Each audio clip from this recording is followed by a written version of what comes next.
Brodie, it's another really big game at the weekend, coming off the back of a pretty hostile environment down at Portsmouth. How do you feel about this one, being back at home? Yeah, very confident. I think every home game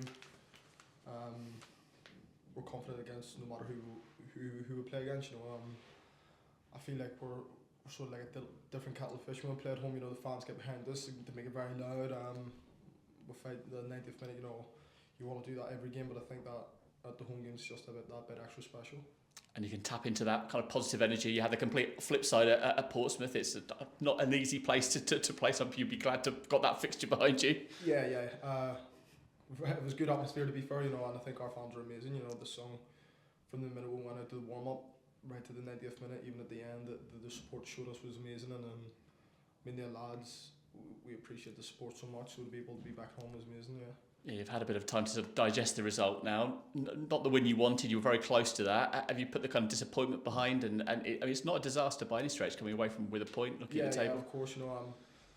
Portsmouth, one of them teams where it's always difficult to go there. You're not going to go there and just roll them over. And I think you've seen that. Even when they went down to 10 men, they still fought and showed their intent in the game. And I think we've done well to stand up that. We've obviously got ourselves back into the game, which was good. And then went on to get the go ahead, but. Obviously they pinned us back and which was quite disappointing from our side of things. But yeah, it was a very good game, very competitive, and you seen that both sides fought and wanted the 3 points. One thing that is undeniable about the side at the moment, you have got that fight there, which is what the fans are demanding and what you're going to need in the final 5 games. Yeah, I think when you're in our position in the league, it's the bare minimum to go out there and fight, give 100%. No matter how talented you are as a player, I think you can always just go out and give 100%, show a bit of fight, which is needed in this league. No matter what place you are in the league, I think teams show that, so I think it's important for us to keep stepping up and showing that fight in each game. Mentally, how do you kind of approach a game like this? You want to be pumped up for it, but you don't want to get too pumped up. You don't want to have an Ogilvy situation for Oxford, for example. Yeah, 100%.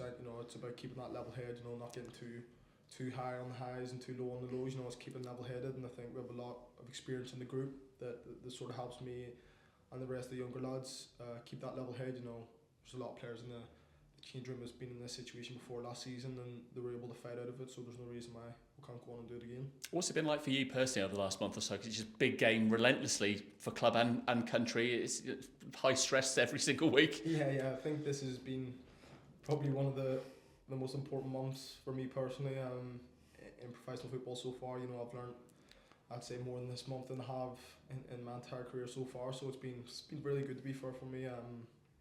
I've just been trying to take it all in and really just dial in and stay focused and not let the occasion get ahead of me. You've been playing for quite a while. What are the kind of things you've been learning? Is it kind of just preparation for the game? Yeah, prep. Just the preparation for the game, how much work needs to be put in to go out and be able to perform, and that starts from as soon as the 90 minutes finishes in one match, you're almost prepping for the next match, and I think you need to give everything to be able to perform at your best. 3 of the 5 games are going to be at the Kassam Stadium. How important is it you take home advantage and use the fans while you've got them? Yeah, no, 100%. I think we've done that all season, to be fair. Capitalised on that home advantage. I think at home, as I said before, we're very, very good. We're very positive. The fans get behind us, help us give that extra push as well. How difficult is it to keep tunnel vision when you've got other things kind of going on around you? Leicester had their points deduction upheld this week. Oxford fans we speak to all the time are constantly looking at the table, looking at the run-in and teams that rivals are going to be playing as well. Yeah, I think you sort of just let people outside the change room really focus on that. I think it's very important that me and the rest of the lads in the change room just focus on ourselves. If we do that, then results will follow.